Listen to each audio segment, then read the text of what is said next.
జీవవాక్యము నా జీవితము నాకే వెలుగులో బలమునై నన్ను నడుపునది. వెలుగులో బలమునై నన్ను నడుపునది. ఆహా హల్లెలూయా, ఆహా హల్లెలూయా, ఆహా హల్లెలూయా, ఆహా హల్లెలూయా, ఆహా హల్లెలూయా, ఆహా హల్లెలూయా. యోహాను సువార్త 20వ అధ్యాయము 24వ వచనం నుంచి 29వ వచనం.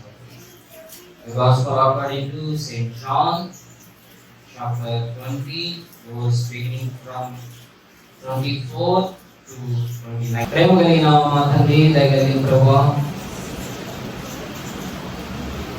నీ ఘనమైన పరిశుద్ధ నామములు, వందనములు, స్తుతులు, స్తోత్రములు చెల్లిస్తున్నాం. సర్వోన్నతమైన స్థలములలో దేవునికి మహిమయు, ఆయనకి ఇష్టలైన మనుష్యులకు భూమి మీద సమాధానము కలుగును గాక అన్న మాటను బట్టి మీకు స్తోత్రములు ప్రభువా. నీకు ఇష్టమైన బిడ్డలుగా మిమ్మల్ని ఆరాధించడానికి ఈ పునరుద్ధాన దినమున ఈ సన్నిధిలోకి వచ్చిన బిడ్డలందరికీ ఈ వాక్యముతో సమాధానముల వరమును దయచేయమని ప్రార్థన చేస్తున్నాం ప్రభువా. చదవబడిన వాక్యమును బట్టి మీ స్తోత్రములు చెల్లిస్తున్నాం తండ్రి. నీ సేవకు నీ నోటి మాటలు, హృదయ ధ్యానము నీ దృష్టికి అంగీకారంగా ఉండడానికి సహాయం చేయండి. వచ్చిన సంఘం అంతటికి వినగల చెవులు, గ్రహింపగల మనస్సు మీ దయచేయమని ప్రార్థన చేస్తున్నాం. ఈ వాక్యంలోని పరలోకపు సత్యాలను మాకు బోధించి నీ వాక్యం అనే గురితో, శుద్ధితో, నీ సారూప్యములోని మమ్మల్ని చక్కని మలచమని యేసు నామములో వేడుకొని ప్రార్థన చేస్తున్నాం తండ్రి. ఆమేన్. క్రీస్తునందు ప్రియమైన దేవుని బిడ్డలారా, ఈ ఆదివారము దేవుని సన్నిధిలో ఉండటము దేవుడు మనకి ఇచ్చిన గొప్ప భాగ్యంగా భావిస్తున్నాం. దేవుడు గత 6 మాసాలు మనల్ని కాపాడి 7వ మాసంలోనికి మనల్ని నడిపించాడు. మరి దేవుని కృప లేని ఒక్క క్షణం కూడా మనం బ్రతకలేదు. ఈరోజు మనం సజీవులుగా ఉండి దేవుని ఆరాధించగలుగుతున్నామంటే ఇది దేవుని మహాకృప మాత్రమే. ప్రస్తుత పరిస్థితుల్లో భారతదేశం అంతా కూడా, భారతదేశమే కాకుండా ప్రపంచ దేశాలు ఎన్నో ఈ కరోనా వైరస్ వల్ల అధరాకుతమైపోయాయి. పండు టాపుల్లాగా ఎంతో మంది రాలిపోయారు. చిన్న వయసులోనే ఎంతో మంది తమ జీవితాలను ముగించేశారు. ఎన్నో ఆశలు, ఎన్నో కోరికలు కలిగినటువంటి వారందరూ కూడా కాలకాలంలో కలిసిపోయారు. డబ్బులు వారిని రక్షించలేకపోయాయి. వారికి ఉన్నటువంటి ప్రొటెక్షన్ ఏది కూడా వారిని కాపాడలేకపోయారు. కాబట్టి దేవుడే కాపాడగలిగారు. దేవుడి తప్ప ఇంకెవ్వరూ కూడా మానవుని రక్షించలేరు. ఇంకొకసారి భక్తులు అంటాడు, నా కాల గదులు నీ వశంలో ఉండగా అంటాడు. అంటే మనం జీవించే జీవితం దేవుడి చేతిలో. మరణం తప్పించిన యెహోవా వశమని దేవుని వాక్యం తెలిపారు. దేవుడు కానీ ఇంకా తిరిగి రండి అని పిలిచినప్పుడు ఈ లోకాన్ని వదిలిపెట్టి వెళ్ళిపోవాల్సిందే. ఒకవేళ దేవుడు కానీ మనల్ని బ్రతికించాలని ఆయన అనుకుంటే ఈ ప్రపంచానికి ఏది కూడా మనల్ని ఏమి చేయలేదు. ఎందుకంటే దేవుడు ఆయన భద్రత, ఆయన కాపుదల మనకి అనుగ్రహిస్తాడు. మరి ఈరోజు మన అందరం కూడా ఇలా విని ఉండి వాక్యం వినగలుగుతున్నామంటే, దేవుని సన్నిధిలో పాటలతో ఆయన స్తుతించగలిగామంటే దేవుని మహాకృప. ఆయనకు ఎంతైనా కూడా కృతజ్ఞత స్తుతులు చెల్లించే అవకాశాలై ఉన్నామని జ్ఞాపకం చేస్తున్నాం. మరి ఈరోజు చదవబడినటువంటి లేఖన భాగంలో నుంచి దిదుమ అనబడిన తోమ గురించి కొన్ని మాటలు మీద పంచుకోవాలని, తోమ జీవితంలో నుంచి కొన్ని సందేశాలు మనం నేర్చుకోవాలని నేను ఇష్టపడి ప్రార్థన చేసుకుని సిద్ధపడి మీ ముందుకు రావడం జరిగింది. మరి తోమ గురించి ఎందుకు ఈరోజు చెప్పాలనుకుంటున్నానంటే, నిన్నటి దినం అనగా జూలై 3వ తారీఖున తోమా గారు, యేసు ప్రభు యొక్క శిష్యుడైనటువంటి తోమా గారిని చెన్నై పట్టణంలో లిటిల్ మౌంట్ అనేటువంటి ప్రాంతంలో ఆయన ఒక గుహలో ప్రార్థన చేసుకుంటా ఉంటే అక్కడ ఉన్నటువంటి కాళికాదేవి గుడికి సంబంధించిన పూజారులు క్రీస్తు శకం 72వ సంవత్సరంలో ఆయన మోకాళ్ళని ప్రార్థన చేసినప్పుడు బల్లెంతో పొడిచి చంపేసినటువంటి రోజు అన్నమాట. అది అంటే యేసు ప్రభు 12 మంది శిష్యులలో ఒకడైనటువంటి దిదుమానబడిన తోమ, ఆయన మన భారతదేశానికి క్రీస్తు శకం 52వ సంవత్సరంలో భారతదేశానికి వచ్చి భారతదేశంలో ఆయన సేవ చేశారు. అంటే ఈ మాటను బట్టి మనకు ఒకటి అర్థం అవ్వాలి. ఏమిటి అంటే భారతదేశానికి సువార్త ఎవరు తీసుకొచ్చారు, ఎప్పుడు తీసుకొచ్చారో ఈ మాట మనకు అర్థమవుతాం. ఈనాడు చాలా మంది హైందవుల్లో అందరూ కాదు, కొంతమంది మత ఛాందస్తవాదులు అంటారు. వారు మతం అనే పిచ్చితో ఉన్నటువంటి వారు క్రైస్తవులది మతము, క్రైస్తవ్యము విదేశాల నుంచి వచ్చింది, క్రైస్తవులు ఈ దేశం వాళ్ళు కాదు, ఇక్కడ మీరు ఉండడానికి లేదు, ఇక్కడ చర్చిలు కట్టడానికి లేదు, సువార్త చెప్పడానికి లేదు, ఇక్కడ మీరు ఆయన నమ్ముకోవడానికి లేదు అని చెప్పేటువంటి మత ఛాందస్తవాదులకి తెలియజేసేది ఏంటంటే క్రైస్తవం అనేది నిన్న మొన్న ఎవరో అమెరికా వాళ్ళు, ఇంగ్లాండ్ వాళ్ళు, లండన్ వాళ్ళు తెచ్చింది కాదు. ఇది స్వయాన యేసు ప్రభు శిష్యుడే భారతదేశానికి వచ్చి సువార్తను అందించినటువంటి. అంటే క్రైస్తవ్యము అనేటువంటిది ఇప్పటిది కాదు, అది ఎప్పుడో మొదటి శతాబ్దంలో ఎవరైతే ఇప్పుడు క్రైస్తవులు మీ దేశం కాదు ఇది మీరు వెళ్ళిపోండి అని అంటున్నారో వాళ్ళ తాతల ముందే క్రైస్తవ్యము ఈ దేశంలో పెట్టేసి, అది వాళ్ళకి తెలియదు, వాళ్ళకి ఆధారాలు లేవు, వాళ్ళకి అర్థం కాదు. అందుకనే వారు క్రైస్తవుని హింసించడం జరుగుతుంది. కాబట్టి తోమా గారు, యేసుప్రభు శిష్యుడైనటువంటి తోమా గారు, ఆయన మొదటి శతాబ్దంలో 52వ సంవత్సరంలో భారతదేశానికి వచ్చి కేరళ ప్రాంతం, మలబార్ అనేటువంటి సముద్ర తీర ప్రాంతంలోకి వచ్చి అక్కడ ఆ రోజుల్లోనే 7 సంఘాలను కట్టాడు ఆయన. 7 సంఘాలు, ఇలాంటి చర్చిస్ని 7 చర్చిస్ని కట్టి ఆయన సేవ చేశాడు ఆయన. ఆ తర్వాత కేరళలో నుంచి చెన్నై ప్రాంతానికి ఆయన వచ్చి చెన్నైలో సేవ చేస్తూ ఉన్నాడు. మీరు కూడా కొంతమంది వెళ్ళుంటారు అక్కడికి. చెన్నైలో సెయింట్ థామస్ మౌంట్ అని ఉంటుంది, అక్కడికి వెళ్ళినప్పుడు చూస్తారు. దాన్ని పెద్ద చర్చిని అక్కడ కట్టి అక్కడ దేవుని ఆరాధనలు జరుగుతూ ఉన్నాయి. కాబట్టి యేసు ప్రభు శిష్యులలో ఒకడైనటువంటి దిదుమానబడిన తోమ గారు భారతదేశంలో చనిపోయాడు. చనిపోవడం అంటే చంపేశారు, అతను సాక్షి అయ్యారు. ఆయన చనిపోయిన రోజే జూలై 3వ తారీఖు అన్నమాట. అందుకని ఇప్పుడు భారతదేశంలో ఉన్నటువంటి క్రైస్తవుల్లో మేధావులు, పాస్టర్స్, కొంతమంది నాయకులు ఏం చేశారంటే జూలై 3వ తారీఖున, ప్రతి సంవత్సరం జూలై 3వ తారీఖున ఇండియన్ క్రిస్టియన్ డే అని వాళ్ళు పెట్టారు. ఇండియన్ క్రిస్టియన్ డే అంటే భారత క్రైస్తవ దినము అని పెట్టారు. ఏ విధంగా మదర్స్ డే ఉందో, ఇండిపెండెన్స్ డే ఉందో, రిపబ్లిక్ డే ఉందో, ఏ విధంగా పేరెంట్స్ డే ఉందో, అలాగనే వారు ఏం చేశారంటే ఇండియన్ క్రిస్టియన్ డే అని తోమా గారు హతసాక్షి అయినటువంటి రోజుని నిన్న దినాన వాళ్ళు ప్రతిష్ఠ చేశారు.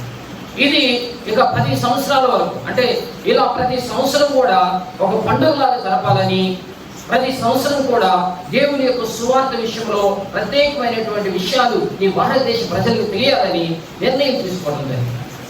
అందుకని మనం చాలా సంతోషించాల్సినటువంటి ఇంకొక విషయం ఏంటంటే, మన ఒంగోలు పట్టణంలో క్లౌదర్ గారు 1878వ సంవత్సరంలో మనకు దగ్గరగా ఉన్నటువంటి వెల్లంపల్లి గుళ్ళకమ్మలో ఆయన తెల్లవారుజామున 4 గంటలు మొదలుకొని సాయంత్రం సూర్యుడు అస్తమించేంత వరకు 6 గంటల వరకు జూలై 3వ తారీఖున 1878వ సంవత్సరంలో 2222 బాప్తిస్మాలు ఇచ్చినటువంటి రోజు. అది జూలై 3వ తారీఖు అనేటువంటిది భారతదేశ క్రైస్తవ చరిత్రలో మలుపు రానటువంటి రోజు. అందుకనే ఈరోజు తోమా గారు గురించినటువంటి సందేశాన్ని మీ ముందుకు తీసుకొని రావాలని నేను ఇష్టపడుతున్నాను. యేసుక్రీస్తు ప్రభు తోమాని పిలిచినప్పుడు ఆయన చేపలు పట్టేవాడు అని ఆయన వృత్తికి తెలియజేస్తాడు. ఆయన గలిలయ ప్రాంతానికి సంబంధించినటువంటి వాడు. యేసు ప్రభు తోమాని తన యొక్క శిష్యుడుగా ఎన్నుకున్నాడంటే దానికి ఉద్దేశము, కారణం ఏంటంటే ఆయన ప్రార్థన చేసి తండ్రి చిత్తానుసారంగా ఎన్నుకున్నాడు. తండ్రి చిత్తానుసారంగా ఊరక ఏదో కనబడిన వాళ్ళందరినీ ఆయన సేవకు పిలవలేదు, ఆయన శిష్యునిగా పిలవలేదు. ప్రత్యేకమైనటువంటి విషయాలు వారిలో ప్రభువు చూశాడు కాబట్టి పేతురునైనా, యోహాన్నైనా, యాకోబునైనా, లేకపోతే ఇంకా మత్తయినైనా, ఇలా దిదుమా అనబడిన తోమానైనా ఎందుకు పిలిచాడంటే వారిలో ఒక ప్రత్యేకమైనటువంటి సుగుణాన్ని దేవుడు చూశాడు కాబట్టి పిలిచాడు. వృత్తికి చేపలు పట్టేటువంటి వాడు దిదుమ అనబడినటువంటి తోమ. గలిలయ ప్రాంతంలో జీవించినటువంటి వాడు. ప్రభు అన్నాడు, నన్ను వెంబడించు అన్నాడు. దేవుని యొక్క మాటకు లోబడి తోమ యేసు ప్రభుని వెంబడించినట్టుగా చరిత్ర తెలియజేస్తాం. యేసు ప్రభుతో ఆయన జీవించినట్టుగా చరిత్ర దేవుని యొక్క వాక్యము తెలియజేస్తాం.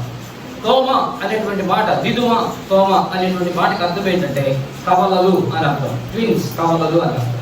కొంతమంది ఏమన్నారంటే తోమ ఇంకొక అతను కూడా పుట్టుంటారు, వారి కమల పిల్లలు అని కొంతమంది ఏమంటారంటే కాదు, అది ఆయన బిరుదు అని కొంతమంది.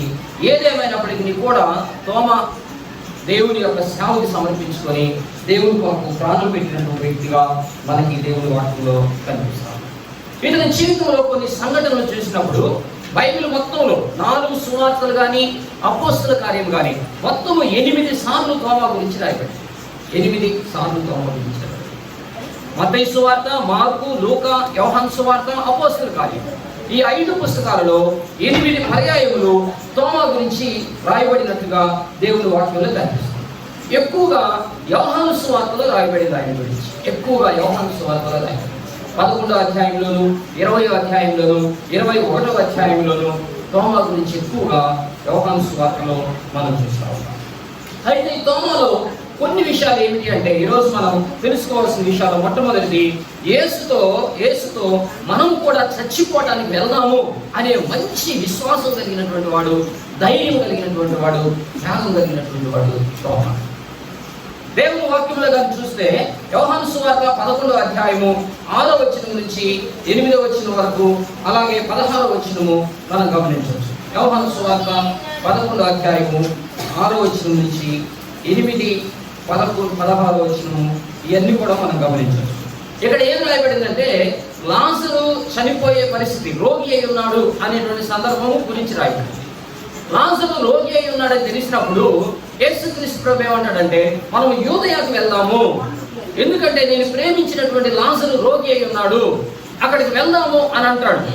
అక్కడికి వెళ్దాం అన్నప్పుడు పేతురు ఏమంటాడంటే మనం యూదయకు వెళ్ళొద్దు, ఎందుకంటే ఆల్రెడీ యూదయలో నువ్వంటే నచ్చనటువంటి వాళ్ళు ఉన్నారు, నిన్ను కొట్టేటువంటి వాళ్ళు ఉన్నారు, నిన్ను హింసించేటువంటి వాళ్ళు ఉన్నారు, అలాంటి భయంకరమైన స్థలానికి మనం వెళ్ళడం మంచిది కాదు అని అంటాడు.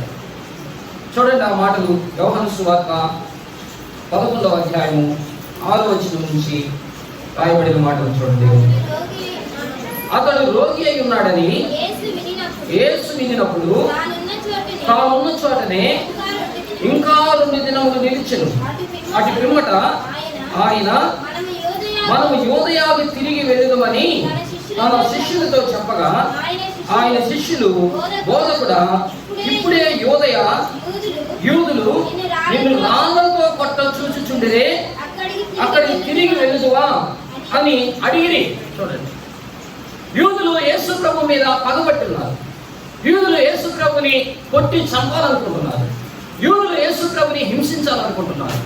అక్కడేమో యేసు ప్రేమించినటువంటి లాజరు రోగి అయి ఉన్నాడు. యేసు ప్రభు అక్కడ వెళ్ళకపోతే వారు యేసు ప్రభు గురించి తప్పుగా అర్థం చేసుకుంటారు. ఒకవేళ యేసు ప్రభు అక్కడికి వెళ్తే ఆయనేమో రాళ్ళతో కొట్టి చంపాలనుకుంటున్నారు. యేసు ప్రభు అక్కడికి వెళ్ళకపోతే వారి విశ్వాసం దెబ్బతినే పరిస్థితి ఉంటుంది. కానీ యేసు ప్రభు అక్కడికి వెళ్తే అసలు యేసు ప్రభువే దెబ్బతినే పరిస్థితి ఉంటుంది. కొన్నిసార్లు సేవ ఎంత భయంకరంగా ఉంటుందో ఆలోచించాలి, ఎంత కష్టంగా ఉంటుందో ఆలోచించాలి. ఇప్పుడు శిష్యులు అంటున్నారు, ప్రభువా అసలే యూదులను రాళ్ళతో కొట్టాలనుకుంటుంటే, వారు నీ మీద పగబట్టుకొని ఉంటే ఇప్పుడు నువ్వు అక్కడికి వెళ్ళటం ఎంతో క్షేమం అంటే ప్రభు అంటున్నాడు అక్కడికి వెళ్ళవలసిందే అన్నాడు. ఆ సమయంలో దిదుమ అనబడిన తోమ ఏమన్నాడో చూడండి, 16వ వచనం చూడండి. అందుకు దిదుమ అనబడిన తోమ ఆయనతో కూడా చనిపోవుటకును మనమును వెళుదామని తన తోటి శిష్యులతో అనేది. ఎంత గొప్ప సమర్పణ, ఎంత గొప్ప త్యాగము, ఎంత గొప్పగా దేవుని ప్రేమించాడు తోమ. తోమ జీవితం చూడండి. ఆయన అన్నాడు శిష్యులందరూ మనం వెళ్ళొద్దు, అక్కడికి వెళ్తే చాలా ప్రమాదం ఉంది, ప్రభు నువ్వు వెళ్ళొద్దు అక్కడికి అంటూ ఉంటే తోమ అంటున్నాడు అసలు ఏంటి మీరు ఇలా మాట్లాడుతూ ఉన్నారు, మనము కూడా వెళ్దాము. అంత మాత్రమే కాదు, ఒక గొప్ప మాట అన్నాడు, మనము కూడా వెళ్దాము, ఆయనతో కూడా చనిపోవుటకు. ఈరోజు యేసుక్రీస్తు ప్రభుని వెంబడించేవారు, యేసు ప్రభుని నమ్మేటువంటి వారు యేసు కావాలని తీర్మానించుకున్న వారు, యేసు కొరకు రక్షణ పొంది బాప్తిసం తీసుకొని ప్రభు వలలో జీవేసేటువంటి వారు, క్రైస్తవులు అని చెప్పుకున్నటువంటి వారు ఎలాంటి జీవితాన్ని లోకంలో జీవించాలి అంటే, మనం ఈ లోకంలో ఆస్తులు సంపాదించుకోవడం కోసం కాదు, పదవులు సంపాదించుకోవడం కోసం కాదు, పేరు సంపాదించుకోవడం కోసం కాదు, ఘనత కొరకు కాదు, కానీ యేసు క్రీస్తు కొరకు చచ్చిపోయేటువంటి విశ్వాసము, తీర్మానము, సిద్ధపాటు కావాలా. అది కావాలి. ఎంత గొప్ప మాట! ఒకరి ఇద్దరు కాదు, 12 మంది శిష్యులు ఉంటే 11 మంది ఏమంటున్నారంటే, అక్కడికి వెళ్తే రాళ్ళతో పడతారు, వద్దు అంటున్నారు. కానీ దిగుమనబడిన తోమ అంటున్నాడు, యేసు ప్రభు అక్కడే అంత కాదు, మనం కూడా వెళ్ళిపోతాము, ఆయన్ని చంపేస్తే మనం కూడా చచ్చిపోతాం, ఆయన కొడితే మనం కూడా కొట్టించుకుందాం, ఆయన తిడితే మనం కూడా తిట్టించుకుందాం. ఎందుకంటే మనం ఆయన వెంబడిస్తున్నాం కాబట్టి ఆయన కొరకు జరుగుతాం. ఈ సమయంలో జ్ఞాపకం చేస్తున్నాను, ఈ ఆరాధనలో నువ్వు ఆయన వెంబడిస్తున్నావు కదా, ఆయన నమ్ముకున్నావు కదా, రక్షణ పొందావు కదా, బాప్తిసం తీసుకున్నావు కదా, దేవుని బిడ్డలను చెప్పుకుంటున్నావు కదా, మరి ఆయన కొరకు బ్రతకగలుగుతున్నామా? ఆయన కొరకు త్యాగం చేయగలుగుతున్నామా? ఆయన కొరకు సిద్ధపడి ఉండగలుగుతున్నామా? ఆయన కొరకే జీవితము అనగలుగుతా ఉన్నామా? దిగుమానబడిన తోమ అంటున్నాడు, మనం చచ్చిపోవడానికైనా రెడీ అన్నాడు. ఇంకా కొన్ని మాటలు ఆయన గురించి చూసినప్పుడు ఎంత ఆశ్చర్యం వేస్తుందో, ఎంత ఆశ్చర్యం వేస్తుందో చూడండి. తర్వాత యోహాను సువార్త 14వ అధ్యాయం, యోహాను సువార్త 14వ అధ్యాయం, అక్కడ కూడా కొన్ని అద్భుతమైన విషయాలు రాయడం జరుగుతుంది. 14వ అధ్యాయంలో యేసు ప్రభు ఒక గొప్ప వర్తమానం ఇస్తారు, ఒక గొప్ప వర్తమానం. ఇది సామాన్యమైనది కాదు ఈ మాట బైబిల్లో. ఈనాడు ఒంగోలులో చెప్పాను కదా, గుళ్ళకంలో ప్రభుత్వ గారు 1878 సంవత్సరం జూలై 3వ తారీఖున ఒకే ఒక రోజు 2222 మందికి బాప్తిసం ఇచ్చాడు. అంటే ఆ బాప్తిసం ఇచ్చిన విషయంలో ప్రభుత్వ గారు చెప్పిన వర్తమాన ప్రసంగం ఏంటంటే, యోహాను సువార్త 14వ అధ్యాయం 6వ వచనం ఆయన చెప్పిన ప్రసంగం. ఈ మొదటి 6 వచనాలని ఆయన వివరించి చెప్పాడు. మీ హృదయములు కలవరపడనీయద్దు, దేవుని యందు విశ్వాసం ఉంచండి అన్నాడు. నేనే మార్గము, నేనే సత్యము, నేనే జీవము, నా ద్వారా తప్ప ఎవరు తండ్రి యొద్దకు వెళ్ళరు అనేటువంటి సందేశాన్ని ఇచ్చినప్పుడు అనేకులు యేసు ప్రభువును నమ్ముకొని వారి పాపములు విడిచిపెట్టి బాప్తిసం పొందారు. అనేకులు. ఈ వాక్యమే, ఈ సందర్భం ఎలా ఉంటుందంటే, దిగుమనబడిన తోమ దగ్గర నుంచే ఈ మాట యేసు ప్రభువులో నుంచి ఉంటుంది. చూడండి ఏం రాశారు, చూడండి ఒకసారి 6వ వచనము. యేసు నేనే మార్గము, సత్యమును, జీవమును, నా ద్వారానే తప్ప ఎవడును తండ్రి యొద్దకు రాడు అని అన్నాడు. దానికి కారణం ఏంటో తెలుసా? 5వ వచనం చూడండి. అందుకు తోమ, ప్రభువా ఎక్కడికి వెళ్ళుచున్నావో మాకు తెలియదే, ఆ మార్గం ఎలాగూ తెలియదని ఆయనను అడుగుగా. అది తోమకి దేవుణ్ణి అడిగి తెలుసుకోవాలనే ఆశ, తోమకి దేవునితో నడవాలనే ఆశ, దేవుని యొక్క కార్యాలను గ్రహించాలనే ఆశ. యేసు ప్రభు చెప్పినప్పుడు, నేను మీకు స్థలము సిద్ధపరచి వెళ్ళుచున్నాను, నేనుండు స్థలంలో మీరు ఉండులాగా మనలో వచ్చి నా యొద్ద ఉండుటకు మిమ్మల్ని తీసుకొని పోతానని చెప్పినప్పుడు తోమ అనుకుంటున్నాడు, ఈయన ఎక్కడ స్థలం సిద్ధపరుస్తాడు, ఎక్కడికి తీసుకెళ్తాడు, మమ్మల్ని వదిలేసి ఎక్కడికి వెళ్తాడు, మరలా ఎప్పుడు వస్తాడు, అప్పుడు దాకా మా సంగతి ఏంటి, మేమేమైపోతాము, ఈ ఆలోచనలు వచ్చినప్పుడు అవి లోపలే పెట్టుకోకుండా తోమ ప్రభువుని అడుగుతున్నాడు, అయ్యా నువ్వు ఎక్కడికి వెళ్తున్నావు, నువ్వు వెళ్ళే మార్గం ఏంటి, నువ్వు ఎప్పుడు వస్తావు మాకు ఒకసారి చెప్పు అన్నాడు. ఇక్కడ 4-5 విషయాలు ఆలోచిస్తే, తోమాకి దేవునితోనే ఉండాలనే ఆశ, తోమాకి దేవునితోనే నడవాలనే ఆశ, తోమాకి దేవునితోనే బ్రతకాలనే ఆశ, తోమాకి దేవుని విషయాలు తెలుసుకోవాలనే ఆశ, తోమాకి దేవుడే సర్వము అనేటువంటి ఆలోచన. ఈరోజు ఎంతవరకు మనం ఉండగలుగుతున్నాం?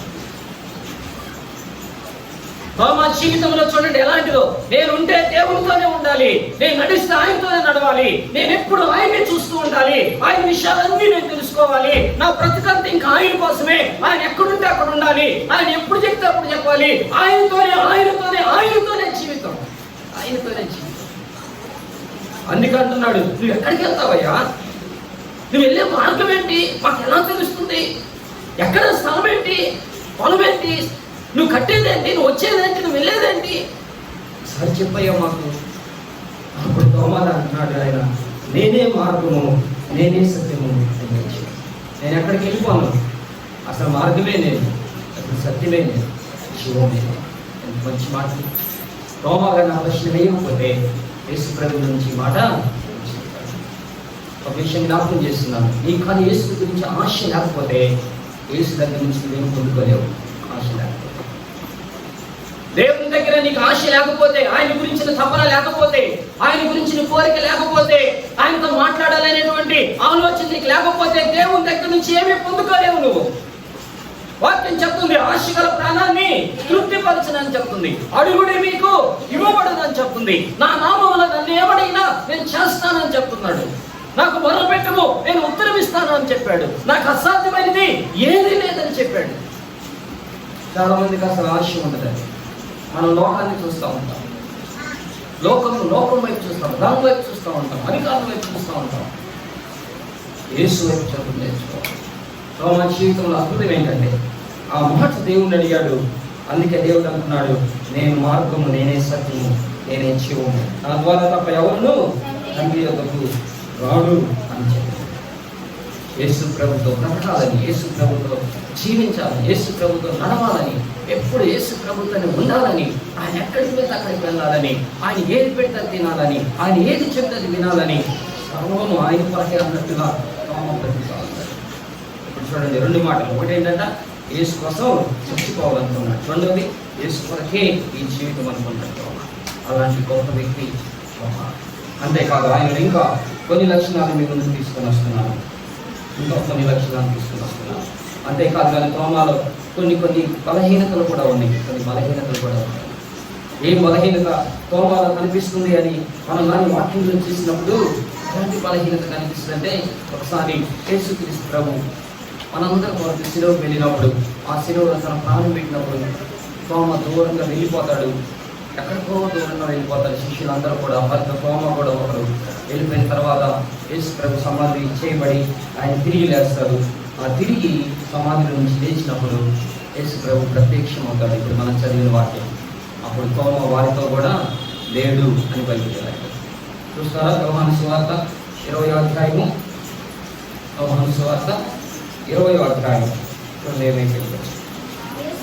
24వ వచనం. యేసు వచ్చినప్పుడు 12 మందిలో ఒకడైన దిదుమ అనబడిన తోమ వారితో లేకపోయింది. యేసు ఎక్కడి నుంచి వచ్చాడు? సమాధిలో నుంచి తిరిగి లేచి వచ్చాడు. ఆయన మన దేవుడు మృత్యుంజయుడు కదా, మరణం ఆయన బంధించలేకపోయింది కదా, సమాధి ఆయన బంధించలేకపోయింది కదా. లేఖనాలు చెప్పినట్టుగా సర్వలోక మానవుల కొరకు ఆయన ప్రాణం పెట్టి 3వ దినం సమాధిలో నుంచి మృత్యుంజయుడిగా తిరిగి లేచినటువంటి ప్రభు నేరుగా శిష్యుల దగ్గరికి వెళ్తే దిదుమ అనబడిన తోమ వారితో లేకపోయిను. ఇక్కడ 2 ఆలోచనలు చెప్పొచ్చు. ఒకటి ఏంటంటే తోమ వాళ్ళు వదిలేసి ఎక్కడికి వెళ్ళిపోయాడు, అదొక ఆలోచన. రెండవది ఏంటో తెలుసా?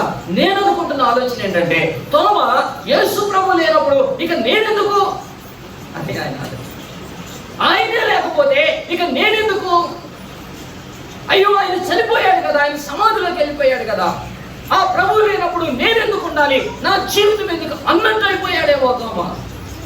ఈనాడు అలాంటి ఆలోచన కావాలి. యేసు లేకపోతే ఇక నా జీవితం లేదు, యేసే నా సర్వము, నా అతిశయం ఆయనే, నా ఆలోచన ఆయనే, నా అంతస్తు ఆయనే, నా ఆస్తి ఆయనే, నా జీవితం అంతా ఆయనే. యేసు లేకపోతే ఇక నేనెందుకు అందుకు వెళ్ళిపోయాడు. అదొక ఆలోచన. ఇంకోటి, తోమ ఎక్కడికి వెళ్ళాడు? యేసు మన దగ్గరికి వెళ్ళినప్పుడు తోమ లేదు. కానీ తోమ అంటే యేసుకి ఎంత ప్రేమ అంటే చూడండి, మరలా 26వ వచనం అన్నాడు. 8 దినములైన తర్వాత ఆయన శిష్యులు మరలా లోపల ఉన్నప్పుడు తోమ వారితో కూడా ఉండెను. అక్కడ ఒక పాజిటివ్, ఒక నెగిటివ్, 2 ఆలోచనలు. తోమ సహవాసం నుంచి వెళ్ళిపోయాడు, మరలా సహవాసం నుంచి వచ్చాడు. ఏంటంటే తోమ సహవాసంలో నుంచి వెళ్ళిపోయాడు, మరలా సహవాసం. కొన్నిసార్లు జారిపోవచ్చు, పడిపోవచ్చు, కొన్నిసార్లు వెళ్ళిపోవచ్చు, కానీ మరలా సహవాసంలో క్రమం తెచ్చుకోవాలి. నీకున్న బలహీనతను బట్టో, నీకున్న భయాన్ని బట్టో, నీకున్న సమస్యను బట్టో, నీకున్న ఇబ్బందులను బట్టో, నీకున్న ఇరుకును బట్టో, నీకున్న ఒత్తిడిని బట్టో కొన్నిసార్లు సహవాసంలో నుంచి బయటికి వెళ్ళిపోవచ్చు, కానీ మరలా సహవాసంలోనికి రావాలి. ఇక శాశ్వతంగా అలానే దూరం వెళ్ళిపోకూడదు. అలాగే నీ ఆధ్యాత్మిక జీవితంలో కొన్ని ఒడిదుడుకులు ఉండొచ్చు. ప్రార్థనలో నుంచి వెనక్కిపోయావేమో, దేవుని సన్నిధికి దూరం అయిపోయావేమో, విశ్వాస జీవితంలో జారిపోయావేమో, పడిపోయావేమో, ఆధ్యాత్మికంగా పతనమైపోయావేమో. ఒకప్పుడు నలుగురితో కలిసి ప్రార్థన చేసి నీవు ప్రార్థన చేయట్లేదేమో, ఆ ప్రార్థన గుంపుల నుంచి వేరైపోయావేమో, దేవుని మందిరంలో నుంచి వేరైపోయావేమో, లోకముల వైపు జారిపోయి పడిపోయి దూరం అయిపోయావేమో. కఠినంగా ఉండకూడదు, మూర్ఖంగా ఉండకూడదు, మొండిగా ఉండకూడదు. మరలా సహవాసంలోనికి రావాలి. తోమ మరలా 8 రోజులైనప్పుడు మరలా యేసు శిష్యుల దగ్గరికి వచ్చినప్పుడు ప్రత్యేకంగా రాయబడిన మాట ఏంటంటే, తోమ వారితో కూడా ఉండెను. అంతకుముందు తోమ వారితో లేనప్పుడు మిగతా శిష్యులు తోమతో చెప్పారు, మేము యేసు ప్రభువుని చూసాము, ఆయన వచ్చాడు, మేము చూసాము, ఆయన వచ్చాడు. చూడండి ఎలా చెప్పారో తెలుసా? 25వ వచనం చూడండి, 25వ వచనం. కనుక తక్కిన శిష్యులు మేము ప్రభువుని చూచికమని అతనితో చెప్పగా, అతడు నేను ఆయన చేతులలో మేకుల గుర్తును చూచి నా వ్రేలు ఆ మేకుల గుర్తులో పెట్టి నా చెయ్యి ఆయన ప్రక్కలో ఉంచితేనే గాని నమ్మనని వారితో చెప్పాను. ఈ మాటను బట్టి తోమకు ఒక పేరు వచ్చింది. ఏ పేరు అది? అనుమానపు తోమ. ఈ మాట కొన్నిసార్లు మనం చేసే పనులు శాశ్వతంగా ఒక మచ్చలు పెట్టాయి మన జీవితంలో, ఒక మచ్చలు పెట్టాయి. కొన్నిసార్లు ఏదైనా పొరపాటు చేసినప్పుడు, ఏదైనా ఒక పని చేసినప్పుడు తీరని మచ్చలు పెట్టేస్తాయి. ఇంకా అది ఒక పేరులాగా నీకు పడిపోతుంది. కంటే చాలా జాగ్రత్తగా ఉండాలి. తోమ అంటున్నాడు, నమ్మను. నేను ఆయన మేకులు గుర్తుల్లో నా వేలు పెట్టి చూడాలి, ఆయన గాయాలు నేను చూడాలి, నేను నమ్మను అన్నాడు. ఈ మాటలు ఎవరంటున్నారు? యేసు ప్రభువు ఈ మాటలు. కొన్నిసార్లు మనం మాట్లాడే మాటలు వినలేదు అనుకుంటారేమో, దేవుడు వింటున్నాడు. కొన్నిసార్లు మనం అనుకుంటాం, పాస్టర్ గారు వినలేదులే నేను అనే మాట అనుకుంటున్నారేమో, కానీ ఎవరు వింటారా మాట? దేవుడు. నా మాటలు నా స్నేహితులు వినలేదు అనుకుంటున్నావేమో, నా మాటలు మా అమ్మకి వినబడలేదు అనుకుంటున్నావేమో, నా మాటలు మా నాన్నకి వినబడలేదు అనుకుంటున్నావేమో, నా మాటలు ఎవరు వినలేదులే అమ్మయ్య అనుకుంటున్నావేమో. తోమాకి యేసు వినలేదు అనుకున్నారు, కానీ ఈ మాటలు యేసే విన్నాడు. మన మాటలన్నీ ఆయనకి తెలుసు. బైబిల్ చెప్తుంది, నీ మాట నోటికి రాకుండా ఆయన ఎరిగి ఉన్నాడని వాక్యం చెప్తాం. మన దినాలను ఆయన లెక్కేసించాడని వాక్యం చెప్తా ఉంది. మన ప్రతి అడుగు ఆయనకి తెలుసు. ఆయనకు మరుగైనది ఏది కూడా లేదు. పేతురు కూడా అపోస్తలుల కార్యం 10వ అధ్యాయంలో ప్రసంగం చేస్తూ ఆయన అంటాడు, అందరి హృదయాలు ఎరిగి ఉన్న దేవా అన్నాడు. ఆయన అందరి మనస్సులు ఆయనకి తెలుసు, అందరి హృదయం ఆయనకి తెలుసు. కానీ యేసై విన్నాడు ఆ మాట. ఇప్పుడు యేసై ఏం చేశాడో చూడండి. 8 దినములైన తర్వాత ఆయన శిష్యులు మరలా లోపల ఉన్నప్పుడు తోమ వారితో కూడా ఉండెను. తలుపు మూయబడి ఉండగా యేసు వచ్చి మధ్యన నిలిచి, మీకు సమాధానం కలుగును గాక. ఎందుకు రెండోసారి వచ్చారో తెలుసా? 8 రోజులైన తర్వాత తోమ కోసమే. తోమ ఎంత గొప్ప విశ్వాసం అంటే, నేను ఆయనతో చచ్చిపోవడానికైనా రెడీ అన్నటువంటి వాడు, నేను ఆయనతోనే బ్రతకాలి అనేటువంటి వాడు. ఇంత గొప్ప వ్యక్తి దూరం అయిపోవడం మంచిది కాదు కాబట్టి, అవిశ్వాసంలో ఉండటం మంచిది కాదు కాబట్టి, అనుమానంలో ఉండటం మంచిది కాదు కాబట్టి, అతను అన్నా కూడా యేసయ్య ప్రేమ తోమ మీద పొంగిపోయి 8 రోజులైన తర్వాత మరణా లోపలికి వచ్చేసాడంట. తలుపు మూసి ఉండగా లోపలికి వచ్చి వారికి సమాధానం కలుగును గాక అని చెప్పి ఇప్పుడు తోమాతో మాట్లాడుతున్నాడు. చూడండి, తరువాత తోమాను చూసి నాకు ఈ మాట చాలా ఇష్టం. అక్కడ ఎంతమంది ఉన్నారు శిష్యులు? 11 మంది ఉన్నారు. 12వ వాడు లేడు. ఎవరైనా యూదాయిస్కరియోతు ముద్దు పెట్టుకొని చచ్చిపోయాడు. యేసుప్రభువుని నమ్మేశారు, ముద్దు పెట్టుకొని నమ్మేశారు. అంత దారుణం. కొంతమంది అంటారు తేనె కూర్చిన కత్తి అంత అవుతుంది. అసలు ఎవరు ఇస్తారు? చక్కగా చిలికాడా తల్లి అన్నాడు, బంగారాధన చేవేశాడు, చాలా ప్రేమగా మాట్లాడాడు, అంతా చేస్తానే ఉన్నాడు. దగ్గరికి వచ్చి ముద్దు పెట్టి యేసుప్రభువుని నమ్మేశాడు. మోసకరమైన జీవితాలు ఎక్కువ కాలం నిలవవు. కపటమైన జీవితాలు ఎక్కువ కాలం నిలవవు. వేషధారణ ఎక్కువ కాలం నిలవదు. మోసము, వేషధారణ, కపటము నిన్నే నాశనం చేసింది. తోమ ఏమైపోయాడండి? తనకు యూద ఏమైపోయాడు? తనకు తానే ఉరి పెట్టుకొని చచ్చిపోయాడు. పోనీ ఆ డబ్బులు 30 వెండి నాణ్యాలు ఏమైనా అనుభవించాడా? లేదు. అవి కూడా తీసి పడేసేసాడు. ఆ డబ్బు అనుభవించలేదు. అకాలముగా తన ప్రాణాన్ని తన చేతులారా తనే తీసుకొని మోసము, వేషధారణ, అలాంటి జీవితాలు పనికిరావు. కపటం అలాంటి పనికిరావు. నాశనం అయిపోయాడు. 11 మంది ఉన్నారు. ఇప్పుడు ఆ 11 మంది అక్కడ ఉంటే పేతురు వీళ్ళందరూ ఉన్నారు. కానీ ప్రభు ఎవరిని చూశారండి? తోమాను చూస్తున్నాడు. I like this word. తర్వాత తోమాను చూసి నేను ఆ చూపు ఊహించుకున్నాను. ఎలా చూస్తుంటాడు తోమాని? జాలితో చూస్తుంటాడా? ఏడుస్తూ చూశారా? ప్రేమగా చూశారా? కోపంగా చూశారా? ఎలా చూస్తుంటాడు కదా. నేను అనుకుంటున్నాను యేసయ్య చాలా దిగులుతో హలో వింటున్నారా? యేసయ్య చాలా దిగులుతో. ఎందుకంటే యేసు చెప్పాడు కదా, నేను సమాధి చేస్తానన్నాను కదా, నేను బ్రతుకుతానన్నాను కదా, లేఖన ప్రకారం నేను మరణం వస్తానన్నాను కదా. తోమాను ఎందుకు నమ్మలేదు? అసలు నా కోసం నువ్వు చచ్చిపోవటానికి సిద్ధపడినవి, అసలు నేను లేకపోతే ఒక్క క్షణం కూడా బ్రతకడానికి ఇష్టపడినటువంటి వ్యక్తి, నువ్వేంటి అంత పెద్ద మాట మాట్లాడావు నా గురించి? అసలు నేను గాయాలను వేలు పెడితే నమ్మను. ఏంటి తోమాను ఇట్లా మాట్లాడావు? ఎంత జాలితో, ఎంత దిగులుతో, ఎంత ఆప్యాయతతో, అమాయకత్వంతో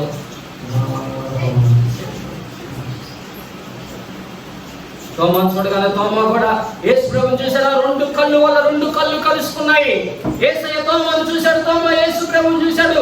ఇప్పుడు యేసయ్య తోమా కళ్ళలోకి చూస్తున్నాడు. నీ వ్రేలు ఇటు చాచి నా చేతులు చూడుము, నీ చేయి చాచి నా ప్రక్కలో ఉంచి అవిశ్వాసిని కాక విశ్వాసమై ఉండువనెను. తోమా అన్నాడు, తోమా నువ్వేంటయ్యా అలా మాట్లాడటము? నువ్వు అసలు ఎంత అంటే నేనంటే నీకు ఎంత ఇష్టం కదా, నా కోసం చచ్చిపోతానన్నావు, నేను లేకపోతే ఒక క్షణం బ్రతకలేనన్నావు. యూదా ప్రజలు నన్ను రాళ్ళతో కొట్టి చంపేస్తారంటే మనం కూడా చచ్చిపోతామన్నావు. నేను వెళ్ళి స్థలం సిద్ధపరుస్తాను అంటే నువ్వు ఎక్కడికి వెళ్తావో నాకు చెప్పు ప్రభు అన్నావు. అలాంటి నీవు ఇలా మాట్లాడావా? ఇట్లా నువ్వు ఒక్కసారి చూడయ్యా నా దగ్గర, ఒక్కసారి తోమాని అడుగుంటాడు యేసు ప్రభు.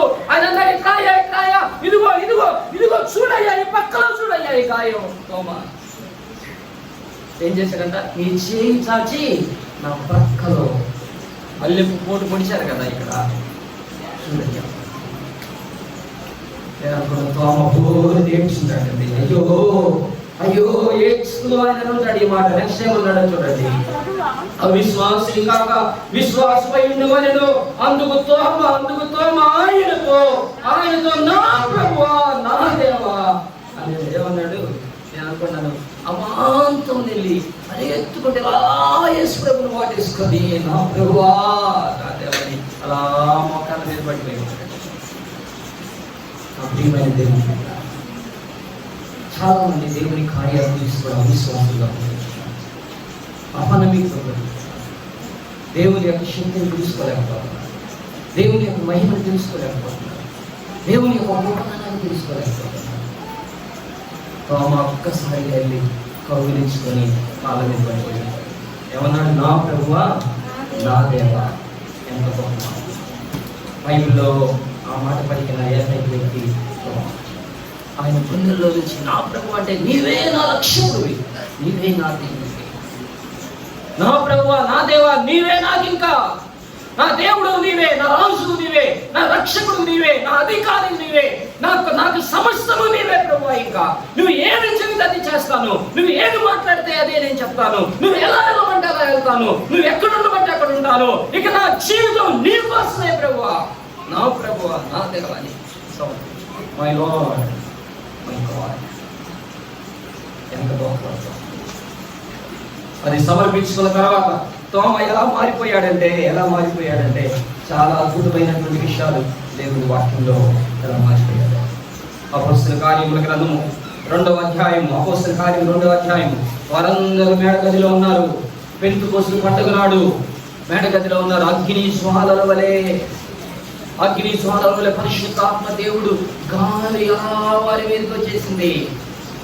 11 మంది శిష్యులు అక్కడ ఉన్నారు. చాలా దేశాల ప్రజలు అక్కడికి వచ్చారు. ఎప్పుడైతే ప్రభువుని తన రక్షకుడిగా ఆ మాట అన్నాడో, పశ్చాత్తాపడ్డాడు, ఆయన్ని కౌగిలించుకున్నాడు. ఆయన లోపల ఎంత కుమిలిపోయాయో, నేను నా ప్రభుని అనుమానించానే, నా ప్రభుని అనుమానించానే, నా ప్రభుని అనుమానించాలని కృంగిపోయినటువంటి తోమ ఎప్పుడైతే నా ప్రభు నా దేవ అన్నాడు, అపోస్తలుల కార్యములు ఎంత గొప్ప కార్యం జరిగిందంటే అద్భుతమైంది దశ. పరిశుద్ధాత్మ పొందిన వ్యక్తిగా మార్చాడు. పరిశుద్ధాత్మగా అందరిలో రానని మార్పు చెందినవాడు, ఒట్టి మార్పుగా నిజమైన మార్పు చెందిన వారికి పరిశుద్ధాత్మ దేవుడుగా అంతే. బిగ్గరగా మాట్లాడుతున్నారు వారు, భాషలు మాట్లాడుతున్నారు వారు ఏ భాష మాట్లాడినా అందరికీ అర్థమైపోతా ఉంది. శక్తిని పొందుకున్నారు. ఆ శక్తిని పొందుకున్నటువంటి దిగుమానబడిన తోమ ఎలా మారిపోయాడంటే, ఆయన 52వ సంవత్సరంలో భారతదేశానికి వచ్చి భారతదేశంలో సువార్త పరిచర్య చేసి సంఘాలను నిర్మించి రాజులను మార్చాడు, బ్రాహ్మణులను మార్చాడు, హిందువులను మార్చాడు, సనాతన సాంప్రదాయాల నుంచి బయటికి తీసుకుని వచ్చాడు. యేసు ప్రభు సువార్తని ప్రకటించాడు. కేరళ ప్రాంతంలో ప్రకటించాడు, చెన్నై ప్రాంతంలో ప్రకటించాడు, అనేక ఆత్మల్ని సంపాదించాడు. చివరికి తోమ ఆ యొక్క లిటిల్ మౌంట్ అనేటువంటి ప్రాంతంలో ఒక గుహలో మోకాళ్ళు ప్రార్థన చేస్తా ఉంటే ఆయన మీద పగబట్టి బల్లెంతో పొడిచి తోమ కార్చిన రక్తము వింటున్నారా, మన భారతదేశం భూమి మీద ఉండి తోమ చనిపోయిన స్థలానికి, ఆయన చంపేసిన స్థలానికి, ఆ రక్తము చెందిన స్థలానికి మనకి ఎంత దూరమో తెలుసా? 300 కిలోమీటర్లు. ఎంత దూరం? 300 కిలోమీటర్లు. వెళ్ళి చూడొచ్చు. మన కోసం చచ్చిపోయాడు, సేవ తీసుకోండి. అందుకే నేను 3 మాటలు రాసుకున్నాను. తోమ గురించి 3 మాటలు రాసుకున్నాను. ఏంటో తెలుసా 3 మాటలు? ఆయన ఒకటి, దేవుని కొరకు సాక్షిగా బ్రతికాడు. ఎలా బ్రతికాడు? సాక్షిగా బ్రతికాడు. దేవుని కొరకు సాక్షిగా బ్రతికాడు ఆయన. నా ప్రాణం పైన పర్వాలేదు, నాకు ఆస్తి లేకపోయినా పర్వాలేదు, నా ఊరు లేకపోయినా పర్వాలేదు, ఇదిగో నా ప్రభు, నా దేవుడు, ఆయన గాయాలను నేను చూశాను, ఆయన పల్లెపు పోటును నేను చూశాను, నా కొరకు ఇంత చేసిన దేవుడికి నేను సాక్షిగా బ్రతకాలనుకున్నాడు. ఆయన ఎక్కడి నుంచో యెరూషలేము గలిలయ ప్రాంతంలో నుంచి ఆయన వాడేకి ప్రయాణం చేసి భారతదేశానికి వచ్చి భారతదేశంలో క్రీస్తు సాక్షిగా బ్రతికినాడు. ఈరోజు నీవు నేనేంటి మన పరిస్థితి ఏంటి? మన సాక్ష్యం ఏంటి? ఊర్లో పలానా వ్యక్తి దేవుని కొరకు ఎలా జీవిస్తున్నారు? నీ మాటలు ఎలా ఉన్నాయి? నీ అలవాట్లు ఎలా ఉన్నాయి? నీ పద్ధతులు ఎలా ఉన్నాయి? నీ ప్రణాళికలు ఎలా ఉన్నాయి? నీ చూపులు ఎలా ఉంది? నీ నడవడిక ఎలా ఉంది? నీ ఆలోచనలు ఎలా ఉన్నాయి? దేవుని సేవ అంటే ఆశామాష కాదండి. ప్రసంగం చేస్తేనే దేవుని బిడ్డలైపోము, పాటలు పాడితేనే దేవుని బిడ్డలైపోము, ప్రార్థన చేస్తేనే దేవుని బిడ్డలైపోము, కాను పిలిచినంత మాత్రాన్ని దేవుని బిడ్డలైపోము. సాక్షి జీవితం జీవించాలి. సాక్షి చర్చని ఇందాక పాట పాడేది. ఏం పాట అంటే, చాటించుడి మనుష్య జాతికి యేసు నామము, చాటించుడి అవశ్యమే సుప్రేమ సారము, జనాదులు విశేష రక్షణ సునాగము, వీరు పార్యతాము. చాటురాము చాటురాము, చాటురాము చాటురాము, చాటురాము చాటురాము, శ్రీ యేసు నామము. కన్నీళ్లతో విప్పేడి వారు ఆనందంబుతో, నెన్నారు గోడు దూరరేడి వార్త కంబుతో, మన్నాను గోడు భక్తులారా ఇందు మైత్రితో, మానవా ప్రేమతో.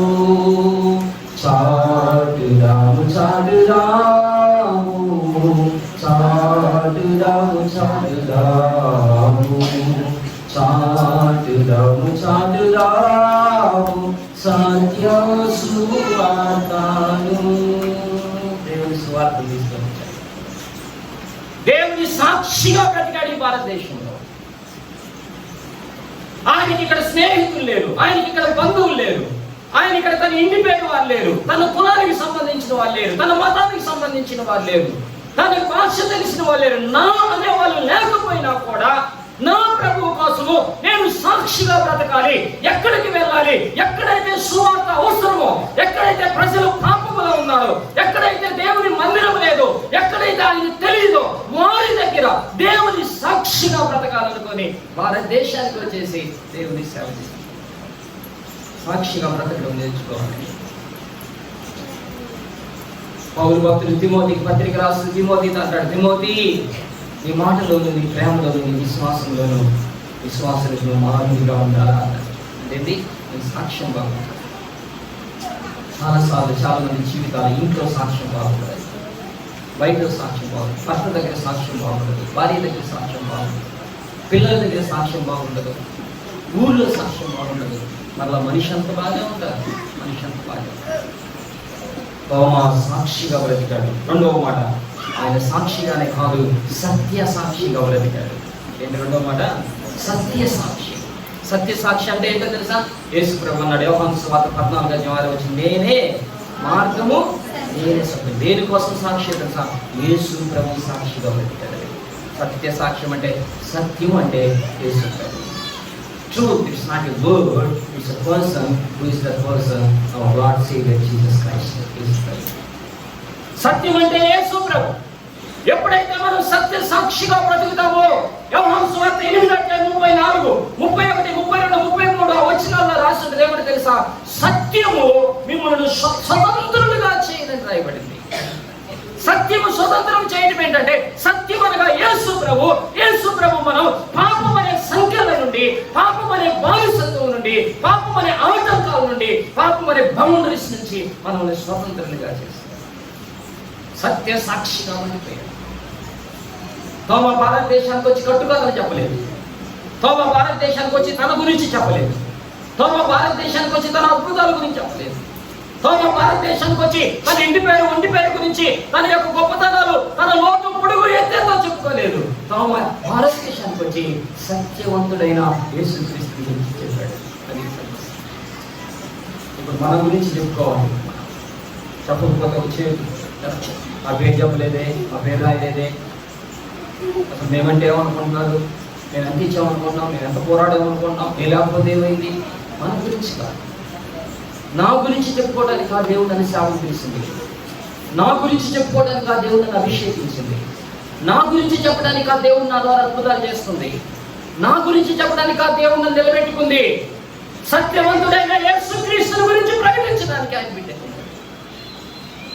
తోమా, దిగుమనబడిన తోమా 52వ సంవత్సరంలో భారతదేశానికి వచ్చి 72వ సంవత్సరంలో అతి సాక్ష్యంతో వరకు కూడా సాక్షిగా బ్రతికాడు. సత్య సాక్షిగా బ్రతికాడు. 20 సంవత్సరాలు భారతదేశంలో ఉంటే ఏ రోజు ఎక్కడ ఏ పాపం చేయలేదు. మాటలో కానీ, చూపులో కానీ, ఆలోచనలో కానీ. అన్నం ఎక్కడ తిన్నాడో, ఎక్కడ నిద్రపోయాడో, ఎవరు నీళ్ళు ఇచ్చారో, ఎవరు ఆదరించారో, ఎవరు సహాయం చేశారో. ఇంకా విచిత్రమైన సంగతి నేను అనుకుంటున్నాను, తోమా ఎక్కడ కూడా ఎవరన్నా అన్నం పెట్టితేనే కదా 2 సంవత్సరాలు ఆయన ఉంది. అన్నం పెట్టిన గురించి ఆయన ఏం మాట్లాడాల, కానికి ఇచ్చిన వాళ్ళ గురించి ఆయన ఏం మాట్లాడాల, ఆశ్రయం ఇచ్చిన వాళ్ళ గురించి ఆయన ఏం మాట్లాడాల. ఎందుకంటే యేసు ప్రభు ప్రేమను బట్టి వాళ్ళు సహాయం చేశారు. అంతవరకే నేను యేసు గురించి మాట్లాడించాలి. అన్నం పెట్టిన వాళ్ళు మేము అన్నం పెట్టామనలేదు, కానికి ఇచ్చిన వాళ్ళు మేము కానికి ఇచ్చామనలేదు, ఆశ్రయం ఇచ్చిన వాళ్ళు మేము ఆశ్రయం ఇచ్చామని అనలేదు. ఒకవేళ వాళ్ళు కానీ నిజమైన విశ్వాసం అయ్యి ఉండకపోతే ఖచ్చితంగా తోమా గురించి ఏమనే వాళ్ళో తెలుసా? వాళ్ళు మేము అన్నం పెడితే ఈ ఊళ్ళో ఉన్నాడయ్యా కదా, మేము డబ్బులు ఇస్తే ఇలా ఉన్నాడు, మేము కాదంటే అసలు ఎక్కడ ఉండేవాడు అని వాళ్ళు కూడా ఎందుకో తెలుసా? వారు కూడా నిజమైనటువంటి విశ్వాసం. కాబట్టి దేవుడు మమ్మల్ని ప్రేరేపించాడు. దేవుని దయ వలన, దేవుని కృప వలన ఆ దైవజనుడికి కళ్ళు పెట్టే భాగ్యం దేవుడు మాకు ఇచ్చాడు. ఆ దైవజనుడు అవసరాలకు ఇచ్చే భాగ్యం దేవుడు మాకు ఇచ్చాడు. ఆ దైవజనుడికి అంత ఆశ్రయం ఇచ్చే భాగ్యం దేవుడు మాకు ఇచ్చాడు.